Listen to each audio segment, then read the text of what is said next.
ખેડૂત ભાઈઓ, આપે આ વિડીયોનું થંબનેલ જોયું, જેમાં થંબનેલમાં આપણે જે લખ્યું છે એ એવું છે કે કપાસ બજાર વાયદાથી વાસ્તવિકતા સુધી.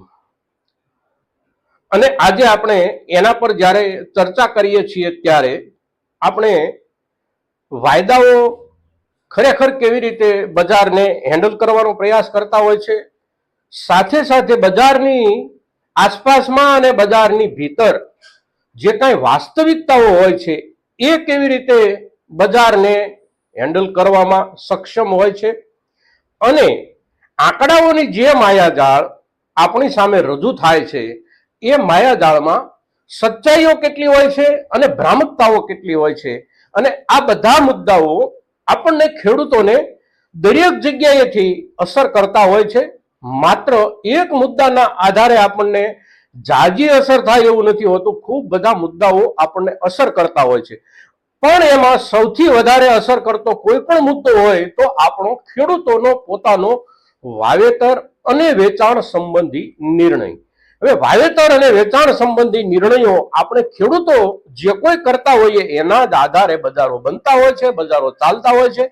અને બજાર ઉપર જે કાંઈ રમતો થતી હોય, પછી એ વાયદાના નામે થતી હોય તો પણ ભલે, આંકડાઓના નામે પણ થતી હોય તો પણ ભલે, પણ પાયામાં એટલે કે જે કોઈ ફંડામેન્ટલ એલિમેન્ટ છે, પાયાનું જે તત્વ છે એ છે આપણા ખેડૂતો તરફથી માલની પેદાશ અને ખેડૂતો તરફથી માલના વેચાણનો વ્યૂહ.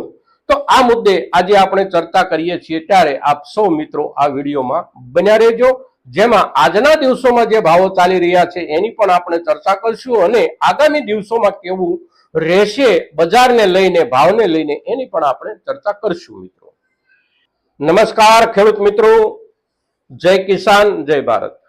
ખેડૂત ભાઈઓ, સૌથી પહેલા આપણે વાત કરી લઈએ આજ અને આસપાસના દિવસો, એટલે કે વીતેલા છેલ્લા એક અઠવાડિયા દરમિયાન. આજે આપણે રવિવારના દિવસે બેઠા છીએ ત્યારે આખા અઠવાડિયા ઉપર આપણે સમીક્ષા કરશું. તો આખા અઠવાડિયા દરમિયાન ભાવો જે રહ્યા છે આપણા ગુજરાતમાં કહીએ, રાજસ્થાનમાં કહીએ કે આસપાસના તમામ પ્રદેશોમાં જ્યાં આપણી લગભગ એક સમાન ગુણવત્તાનો કપાસ આપણે પકવીએ છીએ, આ દરેક વિસ્તારોમાં કપાસનો આ દિવસો દરમિયાનનો જે ભાવ છે એ 20 કિલોનો 1300 રૂપિયાથી શરૂ કરી અને 1575-80 રૂપિયા સુધી આપણે ગણી શકીએ. અને એમાં પણ મહત્તમ માલ જે કાંઈ વેચાયા છે એ લગભગ 1450 રૂપિયાથી લઈ અને 1600 રૂપિયા સુધીની વચ્ચે 150 રૂપિયાના તફાવતમાં માલ વેચાયા છે.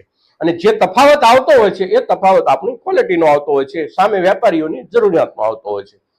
હવે અત્યારે જ્યાં બજાર છે, ત્યાં જ્યારે બજાર છે ત્યારે બજાર શેના આધારે છે આ આપણે સૌથી પહેલા સમજવું પડશે.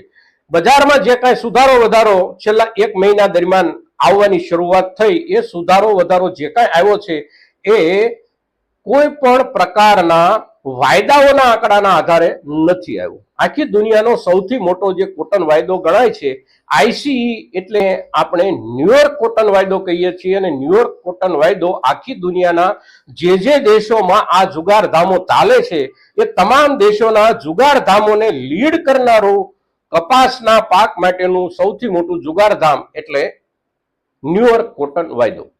હવે ન્યુયોર્ક કોટન વાયદામાં ઘટના સમાચારોની સાથે સાથે પણ ભારતમાં આપણા વિસ્તારમાં કપાસના બજારમાં સુધારો આપણને જોવા મળ્યો. ન્યુયોર્ક કોટન વાયદો હજી પણ ઘટ્યા કરે છે અને આપણું બજાર એની એક જગ્યાએ સ્થિર છે. એનું જે કારણ છે એ છે કે કોટન વાયદો ગમે ત્યાં જાય, કોઈ પણ ચીજનો વાયદો નીચે જાય કે ઉપર જાય, બજાર ઉપર એની ત્યારે જ અસર થાય છે જ્યારે બજારમાં ખેડૂતો તરફથી માલનો મોટો ભરાવો હોય. માલ એ વાસ્તવિકતા છે, ખેડૂતનો પરિશ્રમ એ વાસ્તવિકતા છે અને એ વાસ્તવિકતા જ બજારના પુરજાઓને ચલાવે છે. બજારના પુરજાઓ એટલે આપણી પાસેથી માલ ખરીદનારા વેપારીથી લઈ અને એના પ્રોસેસિંગ યુનિટોની એક પછી એક તબક્કાવાર એટલે કે સોપાનિક જે રચના હોય છે એ તમામ સોપાનિક રચનાઓ પછી અંતિમ વાપરનાર વર્ગ જે કોઈ છે સમાજનો, આ બધા બજારના ભાગો છે અને આ બધા વ્યવસ્થાના ભાગો છે. અને એની જે જરૂરિયાત હોય છે એ જરૂરિયાત જ વાસ્તવિક જરૂરિયાત હોય છે. અને આપણે જે ઉત્પાદન કરીએ છીએ આ વાસ્તવિકતા હોય છે, આ હકીકત હોય છે. કપાસના બજારમાં જે કાંઈ સુધારો આ 1 મહિના દરમિયાન આવ્યો છે એ માત્ર ને માત્ર આપણા ખેડૂતોના તરફથી જે માલ બજાર સુધી જવો જોઈએ, જે માલ જીનિંગ સુધી જવો જોઈએ, એમાં ખૂબ મોટો કાપ આવ્યો. એના કારણે બજાર બન્યું છે અને આ કાપ હવે કોઈ પણ સંજોગોમાં વધી જાય એવા સંકેતો અત્યારે દેખાતા નથી. કારણ કે ખેડૂતોમાંથી મોટા ભાગના ખેડૂતોએ પોતાનો માલ અત્યાર સુધીના સમયમાં વેચ્યો છે. હવે બહુ થોડા ખેડૂતો પાસે માલ હાજરમાં છે અને એ ખેડૂતો જે અત્યાર સુધી માલ રોકીને બેઠા છે એ ખેડૂતો કોઈ પણ પ્રકારની હડબડી કે ઉતાવળ કર્યા વિના જ પોતાનો માલ વેચશે. આટલી તો આપણને સૌને સમજાય એવી સીધી અને સાદી બાબત છે અને તેથી બજારમાં કોઈ મોટો ભરાવો એકી સાથે થઈ જવાની શક્યતા નથી. નવો માલ આવવાને એટલે કે જે રૂપમાં માલ આવવો જોઈએ, બજારમાં મોટો જથ્થો આવે એવા રૂપમાં માલ આવવાને હજી ઘણો સમય બાકી છે. અત્યારે આપણે 7મા મહિનાના છેલ્લા દિવસોમાં છીએ. 8મો મહિનો, 9મો મહિનો અને 10મો મહિનો, હજી 3 મહિના આપણી પાસે એવા છે કે બહુ મોટો માલ બજારમાં આવવાની કોઈ શક્યતા નથી. સારી ક્વોલિટીનો માલ પણ બજારમાં આવવાની કોઈ શક્યતા નથી. નવેમ્બર મહિનાથી એ શરૂઆત થાય છે અને નવેમ્બર, ડિસેમ્બર, જાન્યુઆરી, ફેબ્રુઆરી આ આપણા કપાસના માલના મુખ્ય આવકોના મહિનાઓ હોય છે અને એ દરમિયાન બજારમાં ભાવો પર જે કાંઈ અસર આ વાયદાના જુગારીઓ કરતા હોય છે એ અસર અત્યારના સમયમાં વાયદાના જુગારીઓ કોઈ જગ્યાએ કરી શકે નહીં.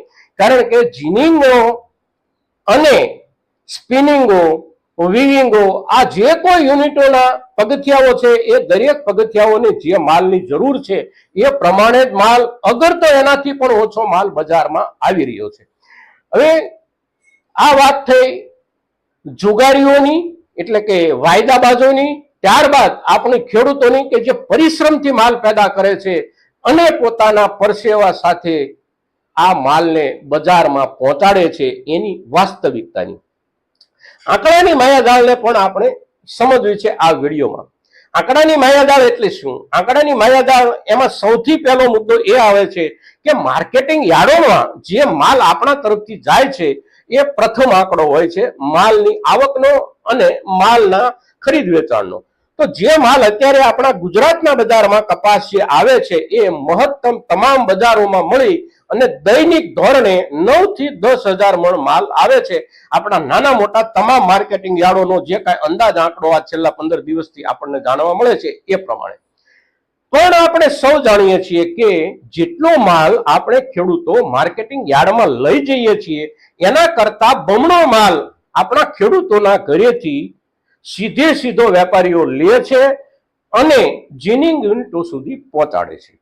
કોઈ પણ પ્રતિષ્ઠિત માર્કેટિંગ યાર્ડ હોય, પછી એ માણાવદરનું માર્કેટિંગ યાર્ડ હોય, રાજકોટનું માર્કેટિંગ યાર્ડ હોય, ગોંડલનું માર્કેટિંગ યાર્ડ હોય, બોટાદનું હોય કે ઉત્તર ગુજરાતના જે કોઈ મોટા શહેરો છે, કડી હોય, કલોલ હોય, આ તમામ મોટા શહેરો અને મોટા સેન્ટરોના જે કોઈ માર્કેટિંગ યાર્ડો, પ્રતિષ્ઠિત માર્કેટિંગ યાર્ડો છે એ માર્કેટિંગ યાર્ડોની 15 થી 17 કિલોમીટરની ત્રિજ્યામાં જે કોઈ ગામડાઓ આવે છે એ જ ગામડાના ખેડૂતો પોતાનો માલ માર્કેટિંગ યાર્ડ સુધી લઈ જાય છે.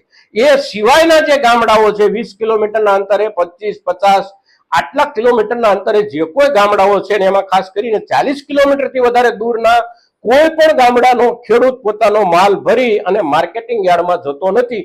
આખા ગામના માલ વેપારીઓ ગામમાંથી જ ઉપાડે છે અને તેથી માર્કેટમાં જે માલ જાય છે એના કરતા 2 ગણો કે 3 ગણો માલ આજે પણ બજારમાં જઈ રહ્યો છે, વેપારીઓ ખરીદી રહ્યા છે અને એના આધારે ઉદ્યોગ ધંધો ચાલે છે. હવે એની સામે એક સવાલ કેટલાક લોકો એવો પણ કરે કે ઘાસડીઓનો જે આંકડો આવે છે એ આંકડો અને બજારનો આંકડો આ લગભગ સરખો હોય છે, તો ખેડૂતોના ઘરેથી માલ જે કાંઈ જાય છે એની જે વાત કરવામાં આવે છે એના ઉપર કેટલો ભરોસો કરવો? તો ખેડૂતો તરીકે તો દરેક જાણે છે અને દરેક ખેડૂતોને આપણને ખબર છે કે આપણા ઘરેથી આપણે મહત્તમ માલ વેચીએ છીએ. માત્ર કપાસ નહીં, બાકીની તમામ ચીજ વસ્તુઓ પણ આપણે ઘરેથી વેપારીઓ લઈ જાય છે અને આપણે એને આપીએ છીએ. પણ એ જે આંકડો મળી જાય છે ને એ વેપારીઓની કળા હોય છે. આપણે સૌ જાણીએ છીએ કે આપણા દેશમાં જે કાંઈ વેપાર ધંધાઓ થાય છે આ બધા જ વેપાર ધંધાઓ એના જથ્થા પ્રમાણે ચોપડામાં નોંધાતા નથી.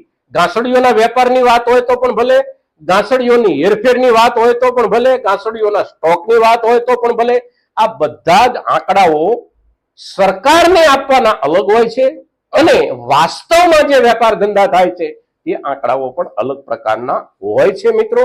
અને તેથી અત્યારે જે ઘાસડીઓના વેપારની વાતો આપણી સામે આવે છે કે દિવસ દરમિયાન દરરોજ દૈનિક આપણા વિસ્તારમાં 15,000 કે 17,000 ઘાસડી કે સમગ્ર દેશમાં 20,000 કે 22,000 ઘાસડીઓનો વેપાર થઈ રહ્યો છે, તો એ આંકડો પણ ખરેખર માયાજાળનો જ એક ભાગ હોય છે. એનાથી ખૂબ મોટો વેપાર થઈ રહ્યો છે.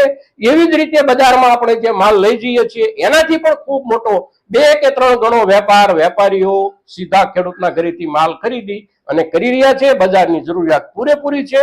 કોઈ પણ પ્રકારનો ગભરાટ રાખ્યા વિના જે કોઈ ખેડૂતો પાસે અત્યારે કપાસનો જથ્થો પડ્યો છે એમણે કમસે કમ 1 મહિના દરમિયાન કોઈ મોટો ઘટાડો થઈ જવાનો ડર રાખવાની જરૂર નથી. માલના અત્યારે જે ભાવ મળે છે એ મળવાની સંપૂર્ણ શક્યતાઓ બજાર તરફથી આપણને દેખાઈ રહી છે. બજાર તરફથી દેખાતી જે હોવાનું આપણે કહીએ છીએ એ પાયામાંથી આપણને સમજાય પણ રહી છે. એટલે દરેક ખેડૂતોને ખાસ વિનંતી કે કોઈ પણ પ્રકારના કપાસના ભાવમાં મોટો ઘટાડો થઈ જવાનો ગભરાટ રાખ્યા વિના જે ખેડૂતો પોતાનો માલ 5 દિવસ 15 દિવસ હજી પણ સંગ્રહી રાખવાની ગણતરીમાં હોય એ ખેડૂતો સંગ્રહી રાખશે તો એની અસર બજાર પર પણ બનતી રહેશે મિત્રો. તો બજારની અંદર માલ, વાસ્તવિકતાઓ, વેપારો, આંકડાઓની માયાજાળ અને જુગારીઓની રમતો, આની જે આપણે આજે આ વિડીયોમાં વાત કરી છે, આ વાત આપણા મહત્તમ ખેડૂતો સુધી પહોંચે એ માટે આપ સૌના તરફથી પણ પ્રયાસો થાય એવી અપેક્ષા સાથે જય કિસાન, જય ભારત.